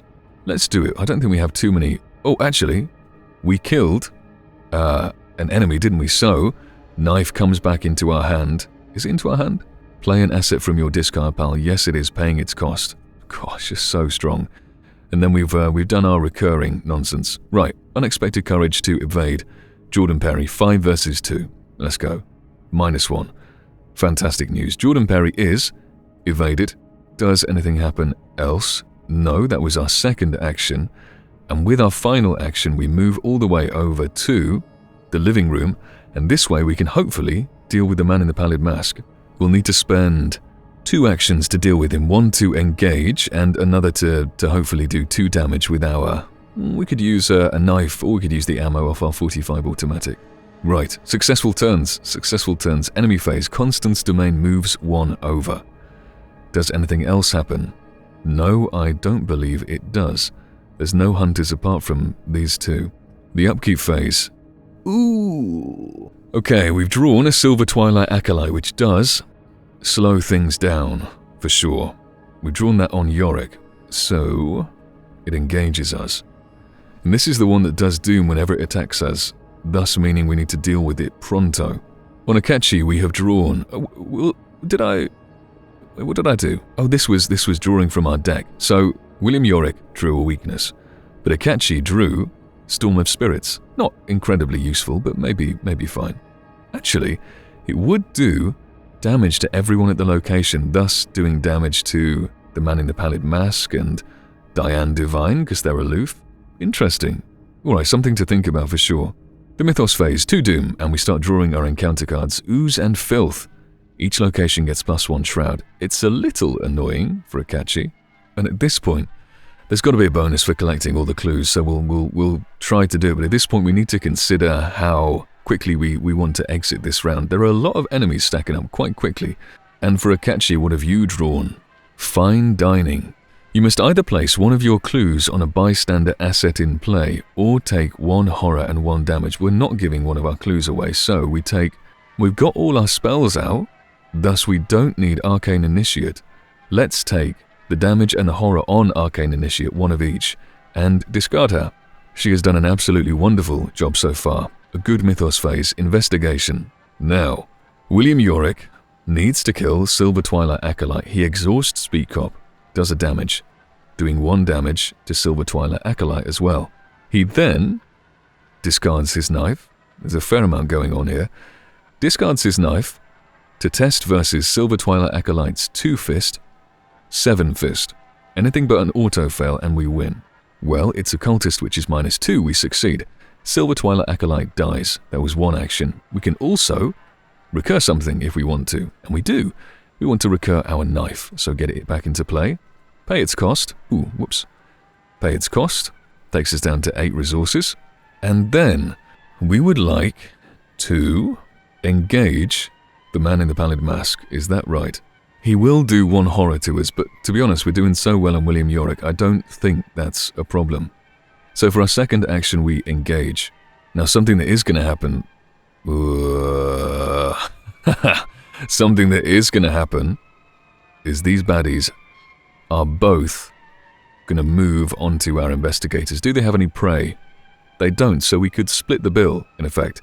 We could put one on William Yorick, maybe this Constance domain, and then we could send Jordan Perry all the way up on Akachi. Yeah, that's fine. I think that's fine. So, second action to engage the man in the pallid mask. Then for our third action, we, using a vicious blow, fight the man in the pallid mask, testing versus 4. We use an ammo. Yeah, we use an ammo because we can't recur a knife this turn. So we use an ammo, testing 8 versus 4. Anything better than an auto-fail wins. That's crazy. That is crazy. Okay, we'll take it. That's fine. It's not ideal, but it is fine. Alright, things are going to start stacking up quite fast, I believe. Akachi's turn. What would we like you to do? We would like you to test here versus 2 to get the final clue. The problem is, because of this ooze and filth, we're going equal, which is not good. That's 41%. I'm not happy with that. So we'd like to commit a book to it. I think this Rite of Seeking might be... do we spend an action to play Rite of Seeking? I really want to avoid doing that. Well, we have a full hand anyway. Let's do it. Let's commit a Rite of Seeking, and we're hoping for a -1. The odds of this are not... Hey! Let's use a charge of Grotesque Statue. We just get to reveal two tokens. So, 3 versus 2 at the moment. -1 and better. -2 is not better, if you can do maths. A skull, well, we go down the skull route. -1. Right, now get the fuck out. Run away. Take all the clues and run. Akachi gains that last clue. Very nice. All clues on the map are taken. We can now leave and also feel like we're completing a... we've completionist-y. So that was the first action. We then would like to move down, because we like to run away. That is our second action. We then would like, I think, next turn, one of these bad guys is going to be engaged on each of these investigators, and there is a chance Sebastian Moreau also turns. That would be very, very scary. So, let's use a shriveling charge to kill the man in the pallid mask, and then we're kind of... Well, it doesn't kill him though, does it? No, we don't use the shriveling. Or do we use the shriveling? Gosh, it is difficult. If we used the shriveling, we would then be able to testlessly, instantly kill man in the pallid mask with Beat Cop. So I think we do that actually. We use a charge off shriveling. We also use a charge off Grotesque Statue. Do we have to exhaust it when we use it? No, we don't. So we're testing 5 versus 4, which actually isn't that great. We're not going to have chance to play Holy Rosary, so let's commit it. 6 versus 4. 6 versus 4 is fine when we're drawing 2 tokens. Well, one's a -4, and the other is a 0. Alright, good stuff.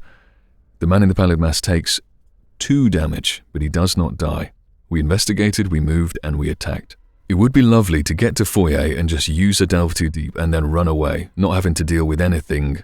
Who cares if we draw enemies? We're out of here. That's our goes done. Now, nasty business does happen here. The man in the pallid mask does a sanity damage to Yorick. That's one thing. Jordan Perry moves over, as does Constance Domain. Now, what do they do when they move over? Jordan Perry engages, doesn't really matter. I think Jordan Perry engages Yorick, and Constance Domain engages Akachi. The reason being that Yorick has a slightly better chance of running away because he has this lucky. So, against 2 boot versus 1 boot, Akachi is left with the easier target to run away from. We then take damage. Constance Domain does 2 health. That's not nothing to someone like Akachi. And Jordan Perry does 1 of each. Again, it's not nothing, but thankfully this is Yorick. We haven't made huge use of his soaks, actually, which is interesting. Move on to the upkeep phase. Things happen. Knife is... Oh my gosh. Oh my word. Okay, I'm gonna have to be so greedy here. Knife has been drawn on Yorick, and a Delve Too Deep, the second one in our hand, has been drawn on Akachi. Gosh, things have readied up as well. Right, Mythos phase. I would like... Let me check, can I do this now? Moving into the Mythos phase. We have a player window after the encounter cards, and it is then that we will use our Beat Cop to kill the man in the pallid mask, I think. So, add a Doom. The Doom moves on. We turn over one of these sickening realities. Let's shuffle it 3 times. 1, 2, 3. Which one is it? Ooh! This is a bit scary. Sebastian Moreau. Sebastian's passionate debate with another guest turns ugly. His temper transforms, not just his demeanor, but his body as well. Thick fur sprouts from his skin, along with several bulbous growths that leak pus and blood. His suit tears as his body distorts, bones snapping and muscles bulging. He is as much beast as he is man. Each investigator at the location takes a horror. Shit! Okay, that's fine on Akachi, but a bit scary on Yorick. Flip it and switch it with the bystander. Right, flip this. Now what is he? He was an impassioned producer. He is now a savage hysteria. 3, 5, and 3. Hunter, retaliate, and he does 2 damage. That's disgusting. Well, he needs to be on Yorick, and he needs to get evaded by Yorick with this. Was it actually 5 health? Kind of could deal with that, almost. Anyway, nasty business, encounter cards. Let's not engage him with anyone yet. Well, we have to, don't we? Yeah, I think he goes on Yorick. He goes on Yorick. Now, a Maniac. This is turning. You see how it gets really nasty quite quickly. Maniac. After Maniac engages, you take a damage, okay? And also do 1/2 Maniac. For Akachi, what have you drawn? You have drawn Marked by the signs. Marked by the sign. Test 2 head. If you fail, take 2 horror. If the man in the pallid mask is in play, horror dealt by this effect is considered direct horror, and this test has 2 difficulty. Well, he is in play, so it's a 4-head test. Let's commit our Fearless, because why not, to take us to 6 versus 4. And then let's also use, let's use this Astral Travel. We're not going to be able to use it. That's 7 versus 4. Are we happy with that? 7 versus 4. Let me think. I think it's very important that we succeed on this. So let's use a grotesque statue charge. 7 versus 4. It's a cultist. That's fine. Are we going to get an Elder Sign? No, so we take that first cultist. Thus, not taking horror, nothing bad happening. Right.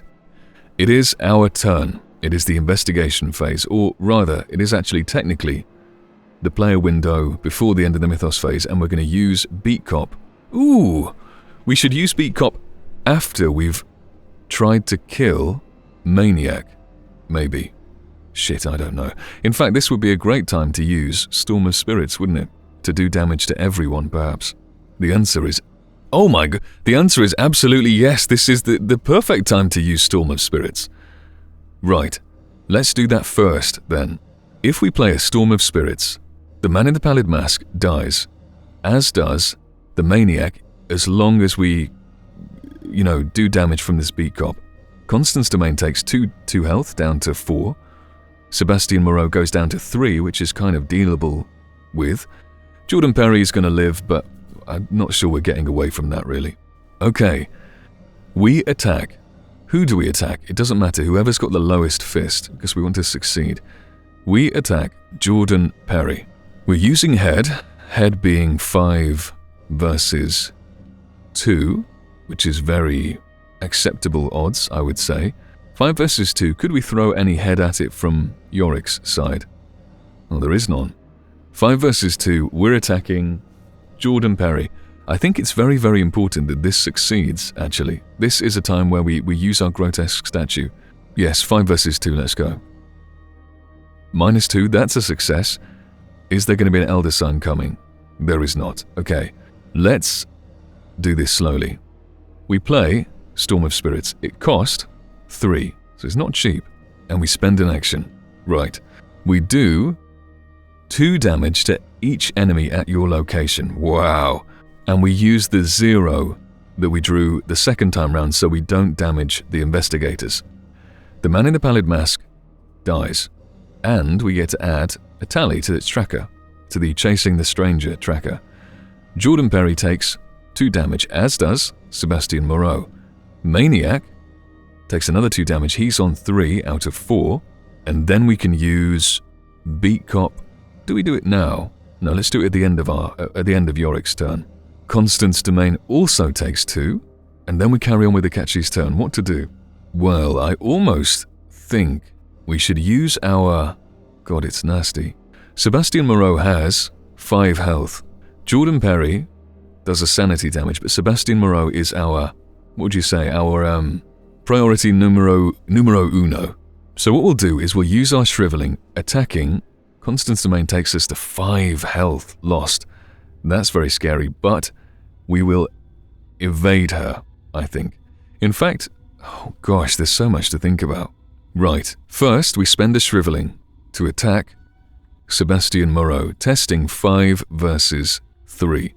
Can we commit anything? We cannot. 5 versus 3 and... Ooh, there's this Angered Spirits still. Now we can play shriveling next turn and get charges back and then use one of them on Angered Spirits. That's okay. 5 versus 3. +1. We didn't need the +1. We didn't need to rub it in their face, but we're happy nonetheless. Sebastian Moreau takes 2 damage. Okay. Want to be in our next performance? There you go, there's your quote read out. That was her second action. For our third action, we evade Constant's domain, so we're not taking this horrible 2 health, and we're testing 3 versus 1. Anything better than a -1 is good for us. Can we commit anything from Yorick? I'm going to say no. We want to play the beat cop next turn. 3 versus 1. It is a success. Every time I see a kind of bad, in air quotes, token, I always just assume it's an auto-fail, but this one is a success. Constant's domain gets evaded. And that is a very good turn from Akachi, I believe. Now, there is a lot of enemies on William Yorick. How can we deal with them? 45 automatic is useless here. I'm sure you can see that. I would like to... Both of these enemies just need 1 damage, and they both have 3 fist. What we would like to do is... Now, let me just think about this. Let's look in our discard pile. Is there anything that I want to recur in here? Maybe, honestly, the cherished keepsake for assets. So we could use knife just for the +1 fist and say we're testing versus maniac. So we're 4 +1 +1, 6. Also potentially committing lucky if we need it, or let's say this leather coat. Let's say we're testing 7 versus 3, then it's anything but an auto fail. Kills the maniac. 7 versus 3, let's go. It is occultist, definite success. The maniac dies. Now to deal with Sebastian Moreau. Honestly, let's just use the beat cop. There's no reason to do any nonsense. Oh, by the way, we can recur, can't we? Is it cheating if I testlessly deal with Sebastian Moreau first? No. Don't worry about it. We get rid of beat cop. We say that he's taken his 3rd damage, we exhaust him technically, but we also just do 1 testless damage to Sebastian Moreau. Tell you what came in so handy, that Storm of Spirits. I wasn't expecting to get such a good use out of it. That's 2 actions used on Yorick. For our 3rd action, what do we do? Is there any point whacking away on Jordan Perry? Probably not. Let's just try and evade him. Oh, we get to recur something, don't we? What do we recur? Our, what did I say? Cherished keepsake, didn't I? Yes. And we have to pay 0 to put into play. Wonderful stuff. Let's evade Jordan Perry just so that we're not taking the damage. We're testing 3 versus 2, knowing that we do have a lucky to throw at this if we want to. 3 versus 2. 0. What can you say? Success evaded. A great turn. And then on the next turn, I think we evade our pursuers, move to the foyer, and play a Delve Too Deep. That's what we played 2 Delve Too. Christ, that's crazy. Let's try and play 2 Delve Too Deeps, accepting that it might not work, but we also have to play a Shriveling at some point to make sure we don't take mental trauma. Right. Investigation phase is done, and I think we're very, very happy with it. The enemies, what happens? Nothing. Although, Diane Devine, interestingly enough, moves over to the center to Ashley Clark because she is the bystander with the fewest clues. These guys aren't bystanders anymore. The upkeep, we draw. Prepared for the worst. Mostly useless on Yorick and a fearless on Akachi. Not useless. Good stuff. Doom, we add a Doom to the Doom counter, removing Ooze and Filth as well. Add a Doom to the Doom counter and start drawing encounter cards. And Ancient Evils, a bit scary, but I think perhaps in this time, in this situation, better than Enemy, which would slow us down. And then on Akachi, ooh! Another Ancient Evils, that is quite scary. Okay, it takes us up to 3. Another bad thing happens. Shuffle it 3 times, the sickening realities. 1, 2, 3. It is Ashley Clark this time. Encore! Encore! The crowd shouts as Ashley finishes her final song of the night. Deciding to stay for one last number, she nods to the pianist. The song that follows is excruciating. Her once beautiful voice is now a wailing screech with unnatural pitch. Her skin has tightened hideously around her bones, and insects begin to eat their way out of her arms and shoulders, crawling over her body. The crowd is loving this final performance. Nothing happens. There's no one there to take horror or anything. She just moves away here, and we flip this to the other side. Songs die unheard. She was once a talented entertainer. 2, 5, and 4. A little scary because of the 2 sanity damage too. She will come after us next turn. Okay. Well, that's the Mythos phase done. A really nasty one with 2 ancient evils. Hard to deal with. What did we say we'd do? We said Jordan Perry engages Yorick and Constance Domain engages Akachi. Just to spread the load, really. It's the investigation phase. Okay, Akachi evades Constance Domain, 3 versus 1, and is there anything that we can throw at it? A boot icon. Let's throw the beat cop at it. I think that's important. It's very important that we succeed on this. 4 versus 1. -2 is, we didn't have to use the beat cop, that's for sure, but -2 is fine. Constance Domain gets evaded. For Akachi's second action, she moves to the foyer, 1 and 2. Then with her third action, she plays a shriveling for 3 resources, replacing the shriveling that we already have, so let's discard that first one. And then we can now exhaust this shriveling to put a charge on Angered Spirits, and then we don't take physical trauma next turn. Success, I believe. A bit of a weird turn. Doesn't feel like much happened, but we got closer to the exit is what happened, really. Now for William Yorick. Of course, we want to evade, what's his name, Jordan Perry, so let's do that. 3 versus 2 is not great, but we have a lucky in our back pocket. 3 versus 2, a -1, it's just a success, I'm afraid. For the sadists among you that want to see me fail. This scenario has gone very, very nicely. It's not as swingy as Lost in Time and Space on the last campaign, but it's just been a very pleasant ride. Like a 6 out of 10. In a way, you kind of want, because it's a chance-based game. You assume that everything's going to tend towards a 5 out of 10, which it is. Over the course of 1,000 playthroughs, this scenario has been a 6, maybe a 6.5, maybe a 7 sometimes. We're very light on our damage that we've taken. Okay, first action. Second action. Move to the exit. Get closer to living. And for our final action, what do we do? Honestly, I think we could do with playing a Prepared for the Worst and hoping to draw a 45 automatic. Is that crazy? No, you know what? We play our knife on our other hand slot, discarding this 45 automatic, which means we could recur it if we kill an enemy. Paying the 1 cost of knife, it's not unique, right? Yeah, so we can take 2 of them at once. And that's our go. The enemy phase. Ashley Clark moves towards us and engages... Ooh, who does... I think... Yeah, she engages Yorick, and then we remove Cherished Keepsake because that's the 2 sanity damage. What else happens? Nothing. There are no other enemies. The upkeep phase. Now, Ashley Clark. Each investigator at her location doesn't draw any cards during this upkeep phase. So we can say we get a resource each, we turn over all these action tokens, we unexhaust things that need unexhausting like Constance and Jordan Perry, and for once we manually do our upkeep phase, and that we're happy with that, that's fine. The Mythos phase, 1 Doom and encounter cards. A Maniac. I think we're kind of happy to see this because we can recur the 45 automatic.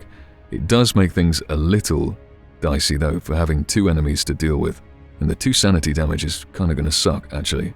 Right, Maniac takes a damage on himself, yes, and William Yorick takes a direct damage. Ooh, things are getting a little scary.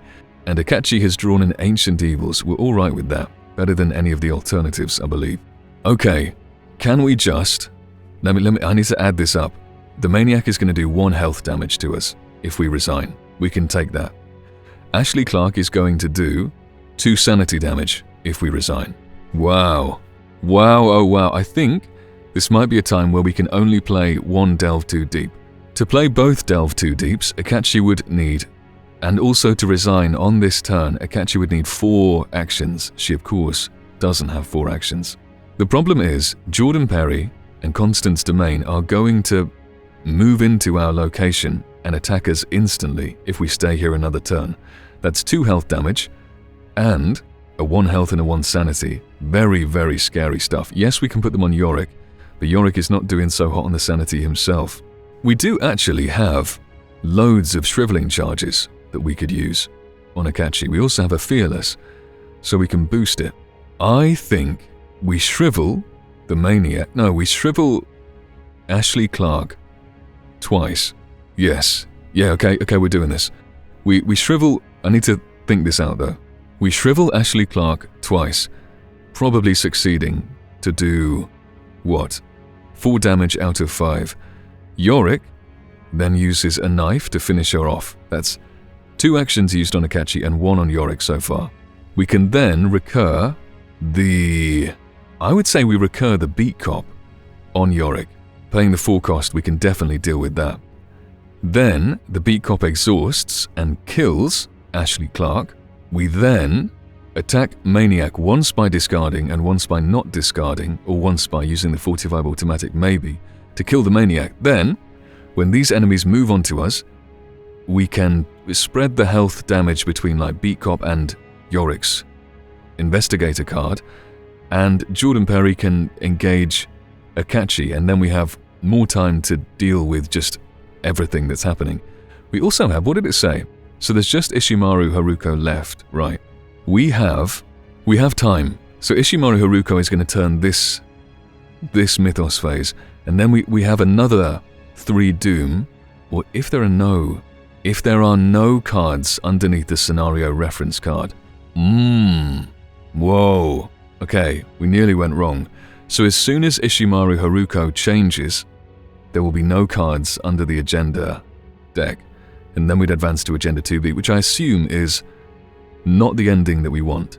Well, that's very interesting. So this turn, God, we were very close to pushing that over the edge and having no cards under agenda deck, and presumably kind of losing, although probably not losing, because there's, you can fail scenarios and good things happen, but an unoptimal outcome coming.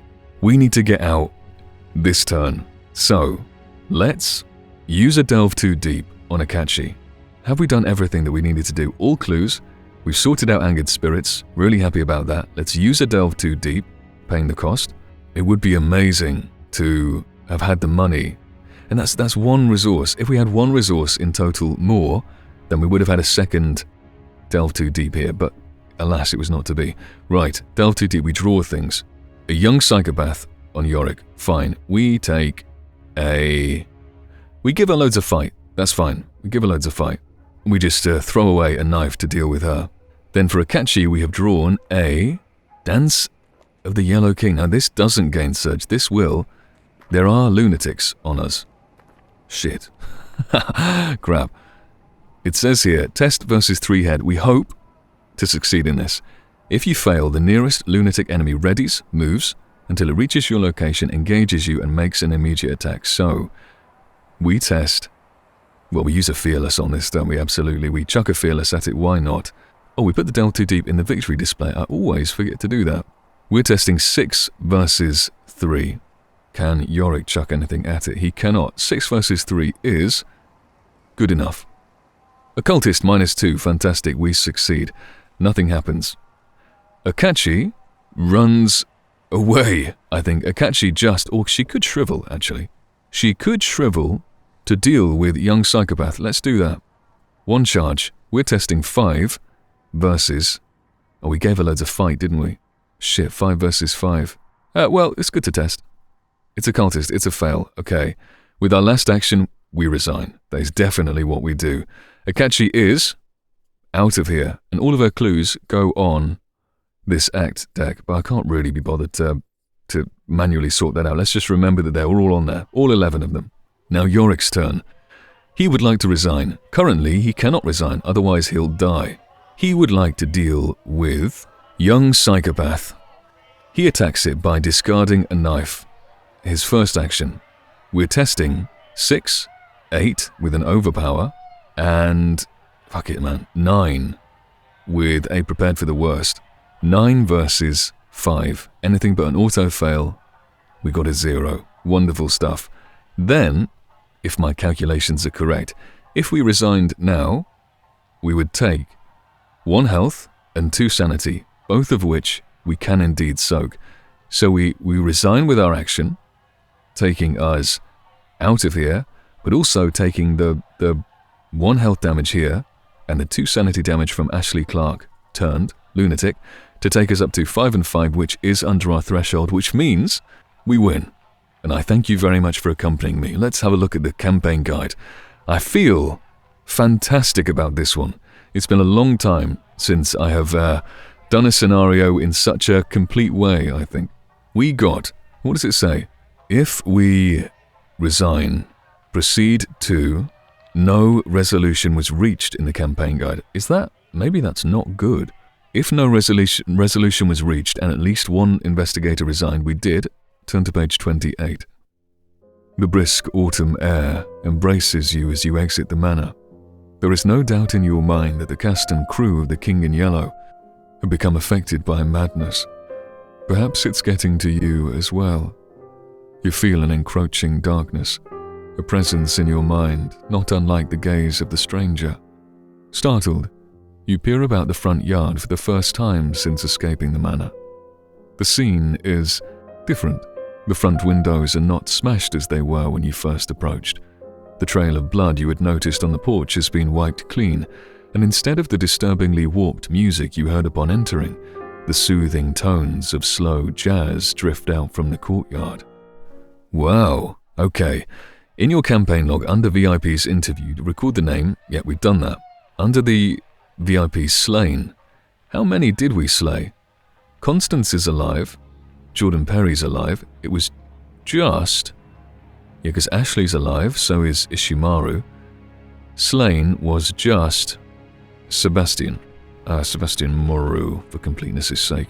Then, each investigator earns experience equal to the victory display, so 2 each? That's good. What is something? For every 2 clues that were on the act deck when the game ended, choose an investigator to earn 1 additional experience point. Here we go.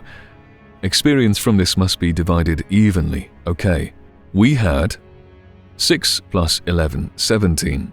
It's weird that it's an odd number when you're splitting it evenly, or when it's 2 clues per experience point. Well, it's not weird, is it? But it means that we could have got down an action earlier and perhaps played the delve too deep because we wouldn't have had to get the final clue from gallery. Shit. Anyway, that is 11 plus 6, 17. Rounded down to the nearest even, 16. 16 divided by 2, 8. 8 total experience, 4 each, which means we have 6 each moving into the next scenario. Proceed to Interlude 1, Lunacy's Reward, on page 34. Things seem to have calmed down, perhaps we should go inside and investigate further. No, thank you very much. I don't trust this place one bit. Let's block the door and get the hell out of here. Potentially. If these people are allowed to live, these horrors will only repeat themselves. We have to put an end to this. We have to kill them. I believe William Yorick being quite pragmatic, and he also, in his life, he has seen graveyard ghouls. So he knows, even in his civilian life, he knows that there are sort of bad magics about. He would choose 100% to kill them. We have to put an end to this. We have to kill them. Akachi, I think, would be a bit more likely to say, I don't trust this place, let's block the door and get the hell out of here, there's something weird about this. But then overall, I think Yorick probably wins. And then me personally, if I had seen these horrible, all of this nonsense, I would be burning the place down. So let's go to page 40. You dare not risk stepping back inside that madhouse. But you can't let the monstrosities run amok either. You root through the open garage for a few supplies, finding an old hose, an empty gasoline canister, and some matches. Knowing what you must do, you first siphon some gas from Mrs. Domain's Oakland 6-54A. You spread the gasoline across the front porch, inside the garage, and around the manor's outer walls. From there, all it takes is several matches to start the blaze. You watch from the front yard as the manor is eventually consumed by the flames. The sounds of crackling fire and snapping wood, and the screeches of dying horrors fills the street.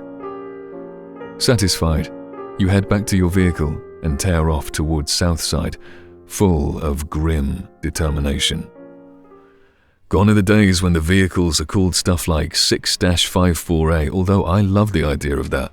the 6 series, and then when you bring out a new series, the series goes up by 1, and then the numbers 5, 4, and the letter A, they all mean something, and so you can kind of categorize all the car brand, car models, and have information about them, rather than just it being called like a Kia Rio or something. What does Rio mean? It could be amazing, it could be rubbish. Anyway, you did what had to be done, right? In your campaign log, record that you slayed the monsters at the dinner party. Record a conviction. Slayed monsters at dinner. We can then add another conviction, so we're well on the way to being convicted, although that's probably not ideal. In your campaign log, under VIPs slain, record the names of all 5 VIPs there. Okay. Currently we have Sebastian there, Constance, Ishimaru, Jordan, Perry, and the final one was Ashley Clark. So we've killed them anyway, even though we weren't able to in the scenario. Right. Remove all the cultist, tablet, and elder thing tokens from the chaos bag, then add 2 cultist tokens to the chaos bag. Well, we already have those 2 cultist tokens, so we'll just leave it. And then that's the end. The next time we'll be on this, Scenario 3, Echoes of the Past. But until then, I will go and think about some deck upgrades with those 6 experience, and I'll see you next time.